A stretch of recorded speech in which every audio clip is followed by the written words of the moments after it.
Hello दोस्तों, नमस्कार। मैं हूं अरविंद कुमार।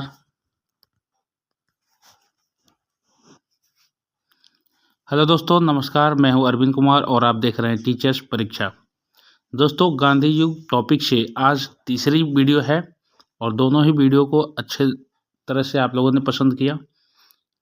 चैनल पर यदि नए लोग हैं तो सब्सक्राइब करके बेल आइकन जरूर दबा लीजिएगा। दोस्तों, आज पार्ट 3 है। इंपॉर्टेंट क्वेश्चन इसमें भी सेलेक्टेड है, आप जैसे कि थंबनेल में देख सकते हैं।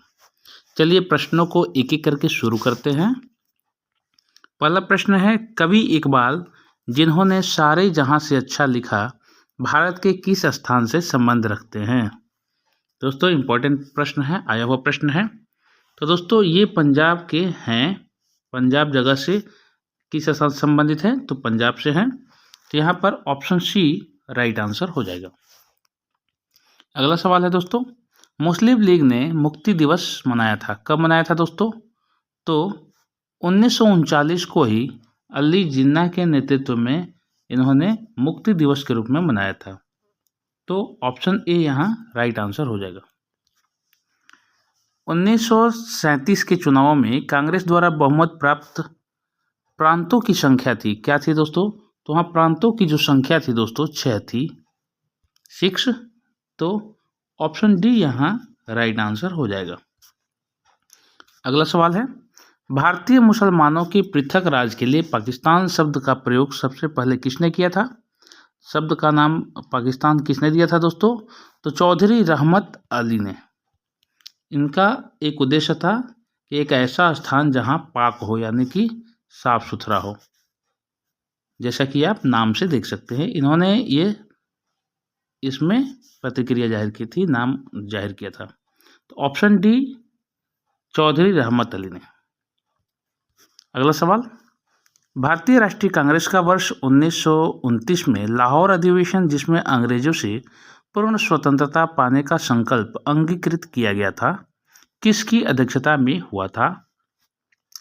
दोस्तों, यूपी पीएससी में 2006 में आया हुआ प्रश्न है, इंपॉर्टेंट है। दोस्तों, यह किसकी अध्यक्षता में हुआ था दोस्तों? यह जवाहरलाल नेहरू की अध्यक्षता में हुआ था दोस्तों। याद रखिएगा, 1929 में जो लाहौर में अधिवेशन हुआ था उसके अध्यक्ष कौन थे? तो जवाहरलाल नेहरू। ऑप्शन सी यहाँ राइट आंसर हो जाएगा। अगला सवाल, 1946 में बनी अंतरिम सरकार में राजेंद्र प्रसाद के पास कौन सा विभाग था? यूपी पीएससी 2006 में आया हुआ प्रश्न है। राजेंद्र प्रसाद को उस समय कौन सा विभाग दिया गया था दोस्तों? तो दोस्तों, खाद्य एवं कृषि विभाग। यानी कि कह सकते हैं कि 1946 में अंतरिम सरकार जो बनी थी उसमें खाद्य और कृषि मंत्री कौन थे दोस्तों? तो डॉक्टर राजेंद्र प्रसाद। चलिए, ये ऑप्शन सी यहाँ राइट आंसर होता है। अगले सवाल की तरफ आते हैं। वर्ष 1939 में कांग्रेस को छोड़ने के पश्चात सुभाष चंद्र बोस ने किस दल की स्थापना की थी? यूपीएससी 2005, यूपी पीसीएस मेंस में 2016 में ये आया हुआ प्रश्न है। तो इस लिहाज से ये वेरी वेरी इंपॉर्टेंट प्रश्न होता है। दोस्तों, कांग्रेस छोड़ने के बाद सुभाष चंद्र बोस ने किस दल की स्थापना की थी दोस्तों? तो वह फॉरवर्ड ब्लॉक, उन्होंने एक दल बनाया था जिसका नाम उन्होंने रखा था forward block. Option D right answer हो जाएगा। अगला सवाल, वर्ष 1946 में गठित अंतरिम कैबिनेट की अध्यक्षता किसने की थी? यूपीएससी 2003 में आया वो प्रश्न है। तो पंडित जवाहरलाल नेहरू ने अध्यक्षता की थी दोस्तों। ऑप्शन बी राइट आंसर हो जाएगा। अगला सवाल, किसने प्रसिद्ध चिटगांव शस्त्रागार धावे को आयोजित किया था? देखिए, इतने जगहों पर यह प्रश्न आ चुका है, एग्जाम्पल में आप देख सकते हैं। तो किसने आयोजित किया था दोस्तों? तो यह किए थे सूर्यसेन ने। सूर्यसेन। ऑप्शन बी यहाँ राइट आंसर हो जाएगा। अगला सवाल, हंटर आयोग की नियुक्ति की गई थी। यूपीएससी 2001 में आया हुआ है। हंटर आयोग की नियुक्ति की गई थी तो जालियांवाला बाग हत्याकांड के बाद हंटर आयोग की स्थापना की गई थी। तो ऑप्शन बी यहाँ राइट आंसर हो जाएगा। अगला सवाल, भारत के विभाजन का बाल्कन प्लान उपज था, किसका था? तो दोस्तों यह लॉर्ड माउंटबेटन के मस्तिष्क का उपज था। लॉर्ड माउंटबेटन के मस्तिष्क का उपज था और यह यूपीएससी 2000 में आया हुआ प्रश्न है। तो ऑप्शन सी राइट आंसर हो जाएगा। दोस्तों यह हमने सिलेक्टेड प्रश्न रखा है। अगर तीनों ही पार्ट को आप देख लेते हैं गांधी युद्ध को, तो इस संबंधित आए हुए प्रश्नों का आप आसानी से उत्तर दे सकते हैं। चैनल पर नए हैं तो सब्सक्राइब जरूर कर लीजिएगा और कमेंट और शेयर जरूर करिएगा दोस्तों। चलिए अगले प्रश्न में आते हैं। किस भारतीय राष्ट्रवादी नेता ने जर्मनी और ब्रिटेन के बीच युद्ध को ऐसे ईश्वर प्रदत्त अवसर के रूप में देखा जिसमें भारतीयों को उस स्थिति को अपने हित में लाभ उठाने का मौका मिला? किसने कहा था दोस्तों ये बात? किसका विचार है ये? तो सुभाष चंद्र बोस का विचार है दोस्तों। ऑप्शन सी राइट आंसर हो जाएगा। अगला सवाल, किसने कहा था मेरी पीठ पर किया जाने वाला प्रहार ब्रिटिश साम्राज्य के ताबूत में कील सिद्ध होगी? तो दोस्तों अंग्रेजों के लाठियों के जो आक्रमण किए जो लगा था और मृत्यु हुई थी लाला लाजपत राय की, तो उससे पहले चोटिल हो गए थे, तब इन्होंने स्टेटमेंट दिया और कुछ ही दिन बाद इनकी मृत्यु हो गई थी। तो ऑप्शन ए राइट आंसर हो जाएगा। निम्नलिखित में से किसके कारण सार्वजनिक रोष की लहर उभरी जिसके फलस्वरूप जालियांवाला बाग में ब्रिटिश द्वारा जनसंहार की घटना घटी? तो आपको बताना है किस एक्ट के, यहाँ एक्ट के रूप में दिया हुआ है, तो यहाँ पर दी रॉलेट एक्ट। दोस्तों रॉलेट एक्ट का विरोध करने पर यह परिणाम स्वरूप था। जनसंहार की घटना घटी थी और आर.एच. डायर, जनरल डायर ने गोलियों को आर.एच. डायर ने गोली चलाने का आदेश दिया था, जिसको उधम सिंह ने मारा था। ऑप्शन सी राइट आंसर हो जाएगा। पुस्तक the story of the integration of the Indian state किसने लिखी थी दोस्तों? तो यह बीपी मेनन के द्वारा लिखी गई पुस्तक है दोस्तों। ऑप्शन डी राइट आंसर हो जाएगा। अगला सवाल, 1932 के पूना समझौते के साथ किसका सीधा संबंध है? तो दोस्तों भारतीय दलित वर्ग का सीधा संबंध है पूना समझौता से। तो डी राइट आंसर हो जाएगा। यूपीएससी 2007 में आया हुआ प्रश्न है। अगला प्रश्न, भारतीय स्वतंत्रता संघर्ष के दौरान निम्नलिखित में से किसने फ्री इंडियन लीजन नामक सेना बनाई? तो दोस्तों सुभाष चंद्र बोस ने बनाई थी यह सेना और हर तरह से इन्होंने प्रयास किया था। ऑप्शन सी राइट आंसर हो जाएगा। अगला सवाल, गांधी जी के निम्नलिखित दिया है अनुयायियों में से कौन पेशे से एक शिक्षक थे, टीचर थे? तो जेबी कृपलानी, यह एक शिक्षक थे दोस्तों और गांधी जी के करीबी माने जाते थे। ऑप्शन सी राइट आंसर हो जाएगा। वर्ष 1928 में Hindustan socialist Republic association HSRA की स्थापना कहाँ हुई थी? तो दोस्तों दिल्ली में यह स्थापना हुई थी। ऑप्शन बी राइट आंसर हो जाएगा। अगला सवाल, जालियांवाला बाग में प्रदर्शन के लिए लोग क्यों जमा हुए थे? तो दोस्तों जालियांवाला बाग में प्रदर्शन के लिए लोग क्यों जमा हुए थे? तो दोस्तों किचलू और सत्यपाल के बंदी बनाए जाने के विरोध में उपस्थित हुए थे दोस्तों। यहाँ ऑप्शन बी राइट आंसर हो जाएगा। अगला सवाल, 1942 के आंदोलन में डॉक्टर राजेंद्र प्रसाद को किस जेल में कैद करके रखा गया था?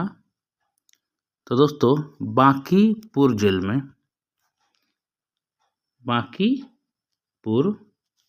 बांकीपुर जेल में रखा गया था। तो ऑप्शन ए राइट आंसर हो जाएगा। अगला सवाल, जयप्रकाश नारायण किस पार्टी से जुड़े थे? तो दोस्तों सोशलिस्ट पार्टी से ये जुड़े थे। तो यहाँ ऑप्शन सी राइट आंसर हो जाएगा। अगला सवाल, सूची 1 को सूची 2 से सुमेलित करना है दोस्तों, और सूची 1 में स्थल है और सूची 2 में प्रांत है, और उसके आगे कूट दिया हुआ है। पहले हम लोग मैच करा लेते हैं, उसके बाद फाइंड आउट करेंगे। दोस्तों, बारदोली कहाँ है? बारदोली गुजरात में है, और चौरी चौरा गोरखपुर उत्तर प्रदेश में है, जहाँ पर आंदोलन के दौरान लोगों ने वहाँ थाने को जला दिया था। यरदवा जेल, यरदवा जो कहाँ है दोस्तों? ऑप्शन जो सी है, सी का यरदवा है महाराष्ट्र में, और नोआखली जो है पश्चिम बंगाल में। तो हम लोग एक एक करके फाइंड आउट करते हैं।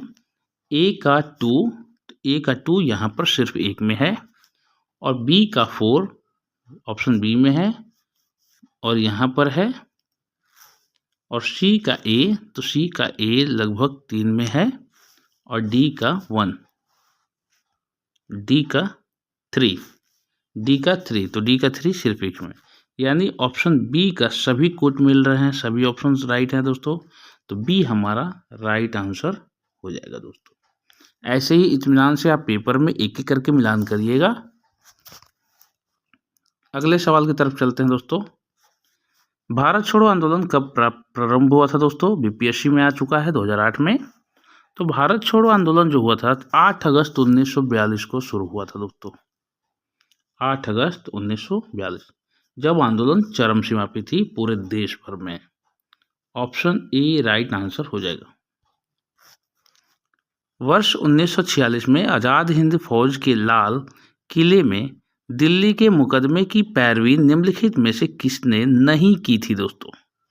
देखिए, इतनी जगह पर यह प्रश्न आया हुआ है, और उस समय पैरवी किसने नहीं की थी है, तो इसमें है सरदार वल्लभ भाई पटेल ने नहीं की थी दोस्तों, बाकी इन लोगों ने की थी। तो ये हमारा ऑप्शन है, वल्लभ भाई पटेल ने पैरवी नहीं की थी। ऑप्शन सी यहाँ राइट आंसर हो जाएगा। वह व्यक्ति जिसने 4 अप्रैल 1919 को दिल्ली में जामा मस्जिद के प्रवचन मंच से हिंदू मुस्लिम एकता पर भाषण दिया, वे कौन थे दोस्तों? तो वे थे स्वामी श्रद्धानंद। याद रखिएगा, ऑप्शन डी राइट आंसर हो जाएगा, स्वामी श्रद्धानंद। यूपीएससी 2008 में आया हुआ प्रश्न। अगला सवाल, ब्रिटिश सरकार ने महात्मा गांधी को जो उपाधि दी थी और जिसे उन्होंने असहयोग आंदोलन के दौरान वापस कर दिया था, वह कौन सी उपाधि थी? यूपीपीसीएस में 2008 में आया हुआ प्रश्न। कौन सी उपाधि थी दोस्तों? वह उपाधि थी केसर ए हिंद, केसरी ए हिंद है ये दोस्तों। तो ऑप्शन बी राइट आंसर होगा, जिसको गांधी जी ने वापस कर दिया था असहयोग आंदोलन के दौरान। ऑप्शन बी राइट आंसर हो जाएगा। अगला सवाल दोस्तों, निम्नलिखित में किस पार्टी ने भारत छोड़ो आंदोलन का समर्थन नहीं किया था? यूपीपीसीएस 2008 में आया हुआ प्रश्न है, किस पार्टी ने दोस्तों? तो उस समय जो पार्टी थी, यहाँ पर भारत छोड़ो आंदोलन में हिंदू महासभा ने समर्थन नहीं किया था, कम्युनिस्ट पार्टी ऑफ इंडिया ने भी और पंजाब ने भी, यानी कि इनमें से सभी लोगों ने समर्थन नहीं किया था दोस्तों। तो यहाँ ऑप्शन डी राइट आंसर हो जाएगा। अगला सवाल, निम्नलिखित में से काल क्रमानुसार व्यवस्थित कीजिए और सही उत्तर का चयन नीचे दिए गए कोड से कीजिए। यूपीपीसीएस 2008 में आया हुआ प्रश्न दोस्तों, एक एक करके काल क्रमानुसार करना है। तो सबसे पहले कौन सा हुआ था इन चारों में दोस्तों? तो सबसे पहले हुआ था खिलाफत आंदोलन, उसके बाद हुआ था असहयोग आंदोलन, उसके बाद हुआ था सविनय अवज्ञा आंदोलन, और उसके बाद हुआ था चौथे नंबर पर भारत छोड़ो आंदोलन। यानी कि इसके अनुसार अगर देखा जाए तो 3 और 1, उसके बाद 2, ये 2 नंबर है और ये 4 नंबर। ऑप्शन सी में यहाँ पर कुट है, तो ऑप्शन सी राइट आंसर हो जाएगा। आगे बढ़ते हैं। कथन ए और कथन आर दिया है, यानी कि यहाँ पर स्टेटमेंट एंड रीजन दिया हुआ है। कथन कहता है कि 1928 में लाहौर में लाला लाजपत राय के नेतृत्व में साइमन कमीशन का विरोध आयोजित किया गया था। कारण इसका है कि साइमन कमीशन में एक भी भारतीय सदस्य नहीं था। तो इसका आंसर क्या होगा, कौन सा ऑप्शन होगा दोस्तों? तो ए एवं आर सही है और आर ए का सही स्पष्टीकरण है। सही बात है ये, तो ऑप्शन ए यहाँ राइट आंसर हो जाएगा दोस्तों। अगला सवाल है दोस्तों, व्यक्तिगत सत्याग्रह में विनोबा भावे को प्रथम सत्याग्रही चुना गया था। दूसरा सत्याग्रही कौन था दोस्तों? तो पंडित जवाहरलाल नेहरू को दूसरा सत्याग्रही चुना गया था दोस्तों। ऑप्शन बी यहाँ राइट आंसर हो जाएगा। अगला सवाल, निम्न आंदोलनों में से किस एक के साथ अरुणा आसफ अली का संबंध भूमिगत कार्यकलापों के महिला संगठनकर्ता के रूप में था? यूपी 2009 में आया हुआ प्रश्न है। तो दोस्तों, भारत छोड़ो आंदोलन में इन्होंने सक्रिय रोल निभाया था, भूमिका थी इनकी। तो ऑप्शन सी यहाँ राइट आंसर हो जाएगा। निम्नलिखित में से कौन सा कथन पूना पैक्ट 1932 के संदर्भ में सही नहीं है? एनडीए में आया हुआ प्रश्न है। तो जो कथन सही नहीं है वह है सरकारी नौकरियों में दलितों को समुचित प्रतिनिधित्व। यह कथन सही नहीं है दोस्तों, सही नहीं है, तो ऑप्शन ए राइट आंसर हो जाएगा। अगला सवाल, भारतीय स्वतंत्रता संग्राम के संदर्भ में कांग्रेस का हरिपुरा अधिवेशन 1938 ईस्वी में एक मील का पत्थर था, क्योंकि कारण बताना है, क्योंकि इसमें योजना आयोग का अवधारणा को प्रस्तुत किया गया था। दोस्तों, जो योजना आयोग थी उसकी अवधारणा को इसमें प्रस्तुत कर दिया गया था और विरोध प्रदर्शन किया गया था। तो ऑप्शन सी यहाँ राइट आंसर हो जाएगा। अगला सवाल, महात्मा गांधी ने हिंद स्वराज में रेलवे को की आलोचना की क्योंकि रेलवे है, क्या है रेलवे? प्लेग जीवाणु महामारी का वाहक, और इस मुद्दे को उन्होंने उठाया था। अच्छा, और क्या है? बार बार पड़ने वाले अकालों का साधन, दुर्भिक्षों का साधन, ठीक है। और उसके बाद समाज में वर्ग भेद बढ़ाने के लिए उत्तरदायी। पहला, दूसरा, तीसरा सही है। दुर्घटनाओं का वाहक इसमें ये नहीं है। तो पहला, दूसरा, तीसरा सही है, 1, 2 और 3। तो ऑप्शन ए हमारा यहाँ सही हो जाता है। ऑप्शन ए सही हो जाता है। अगला सवाल, निम्नलिखित उद्घोषणा पर विचार कीजिए और उद्घोषणा करने वाले व्यक्ति को नीचे दिए गए कूट का प्रयोग करके पहचानिए। अब क्या है स्टेटमेंट कि समय आ गया है कि जब सम्मान चिन्ह अपनी शर्म को अपमान के अपने असंगत संदर्भ में चमका रहे हैं और मैं अपनी ओर से सभी विशिष्ट उपाधियों से वंचित होकर अपने उस देशवासियों के साथ खड़ा होना चाहता हूँ। किसने कहा था? तो रविन्द्रनाथ टैगोर ने। याद है आपको दोस्तों, इन्होंने जो सर की उपाधि दी गई थी इन्होंने लौटा दिया गया था, और भी इन्होंने जो पुरस्कार लौटा दिए थे। तो ऑप्शन डी राइट आंसर हो जाएगा। रॉलेट एक्ट पारित किया गया था कब दोस्तों? यह किस कारण से पारित किया गया था? राष्ट्रवादी और क्रांतिकारी क्रियाकलापों यानी गतिविधियों में कमी लाने के लिए किया गया था, जिसका घनघोर विरोध हुआ था दोस्तों। तो ऑप्शन बी यहाँ राइट आंसर हो जाएगा। एनडीए 2011 और जेपीएससी 2013 में आया हुआ प्रश्न है। अगला सवाल, सरदार वल्लभ भाई पटेल के नेतृत्व में शुरू हुए बारदोली सत्याग्रह की मुख्य मांग निम्नलिखित में से कौन सी थी? तो दोस्तों मुख्य मांग थी नई बढ़ी हुई लगान की दर की वापसी। यही उनकी मांग थी। जो दर बढ़ाई गई थी उसको वापस, पुरानी दर को वापस लाना। तो बारदोली यानी एक किसान आंदोलन था और इसको बारदोली में किसने किया था? पटेल ने, है ना, वल्लभ भाई पटेल ने अगुवाई किया था बारदोली सत्याग्रह का। ऑप्शन सी यहाँ राइट आंसर हो जाएगा। अगला प्रश्न है दोस्तों, असहयोग आंदोलन के विषय में निम्नलिखित कथनों पर विचार कीजिए। तो दोस्तों CDS 2010 में आया हुआ प्रश्न है, एक एक करके देखते हैं कि असहयोग आंदोलन का कारण कि यह आंदोलन इससे पहले हुए किसी अन्य राजनीतिक आंदोलन की अपेक्षा बहुत प्रबल था। ये सही बात है। और यह आंदोलन हिंदू मुस्लिम एकता को प्रोत्साहित करने में सहायक होता है। ये दोनों ही पॉइंट इस प्रश्न में सही होंगे और ऑप्शन बी यहाँ पर राइट आंसर हो जाएगा। बाकी ये मिश्रण नहीं था क्योंकि अलग अलग इनमें कुछ विशेष बातें नहीं थी, क्योंकि इसमें सभी धर्म को मिश्रण बता रहा है, लेकिन ऐसा नहीं था वहाँ। तो बी राइट आंसर हो जाएगा। अगला सवाल, महात्मा गांधी के सत्याग्रह के दर्शन के विषय में निम्नलिखित में से कौन सा कथन सही है?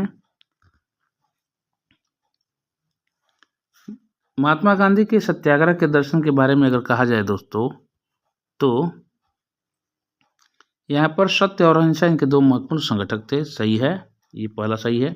सत्याग्रही बुराई का प्रतिरोध करेंगे परंतु बुरा करने वाले की घृणा नहीं करेंगे। सही बात है, क्योंकि महात्मा गांधी को मारने की अगर उन पे हमला जब हुआ था तो उसके बावजूद भी उन्होंने संबोधन किया और बोला कि आप उन लोगों से नफरत मत कीजिए।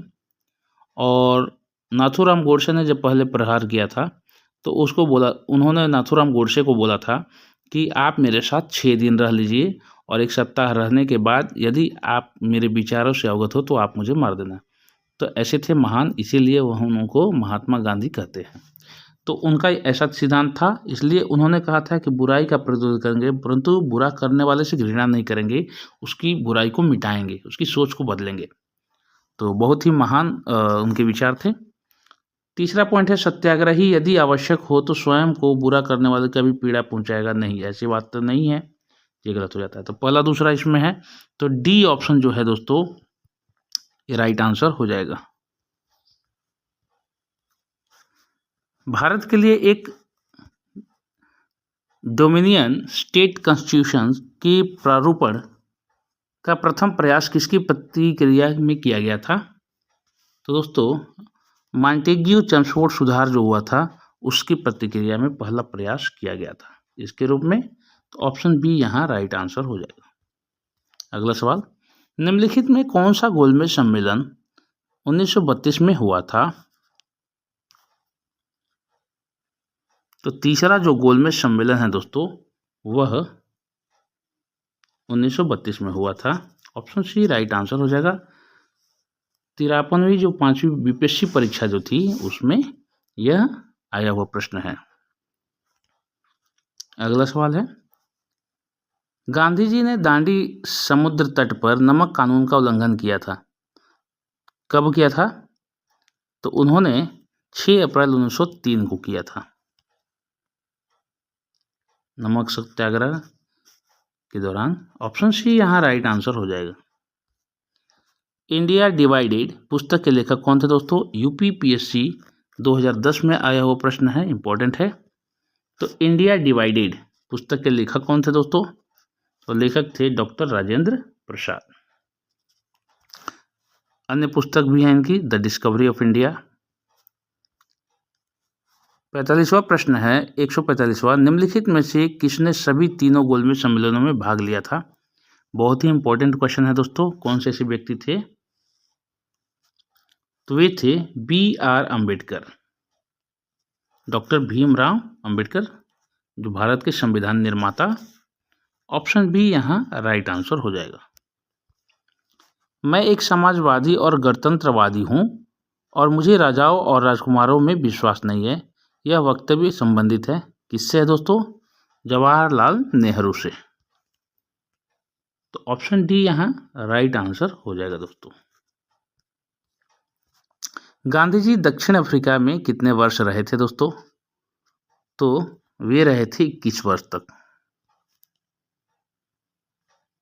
ऑप्शन बी राइट आंसर हो जाएगा।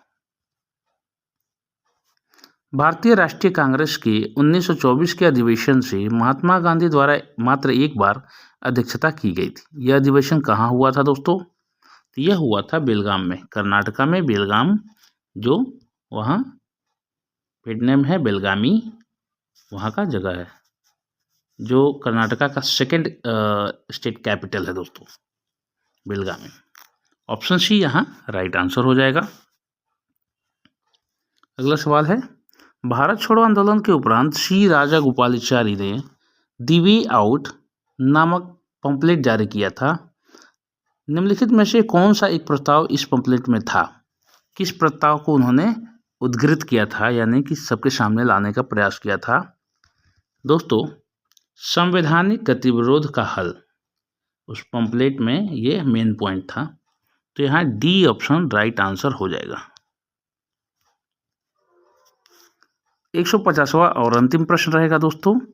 चैनल पर नए हैं तो सब्सक्राइब करके बेल आइकन जरूर दबा लीजिएगा और अधिक से अधिक इन वीडियो को शेयर कीजिएगा, ताकि बीपीएससी सभी प्रकार के प्रतियोगी परीक्षाओं के लिए इम्पोर्टेंट हो जाता है। निम्नलिखित में से कौन क्रिप्स मिशन के साथ कांग्रेस के आधिकारिक वार्ताकार थे? यूपीएससी 2001 में 11 में आया हुआ प्रश्न है।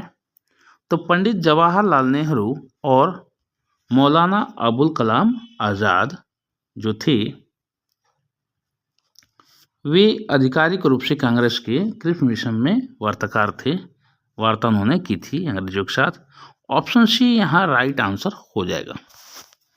तो ये थे हमारे आज के इस गांधी युग पार्ट 3 की वीडियो की अंतिम प्रश्न। दोस्तों, अधिक से अधिक इसको शेयर कीजिएगा।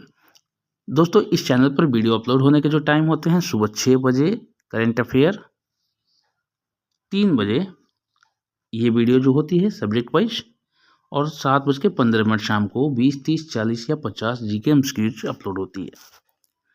चलिए मिलते हैं एक अच्छी सी वीडियो के साथ अगले वीडियो में। जय हिंद, जय भारत।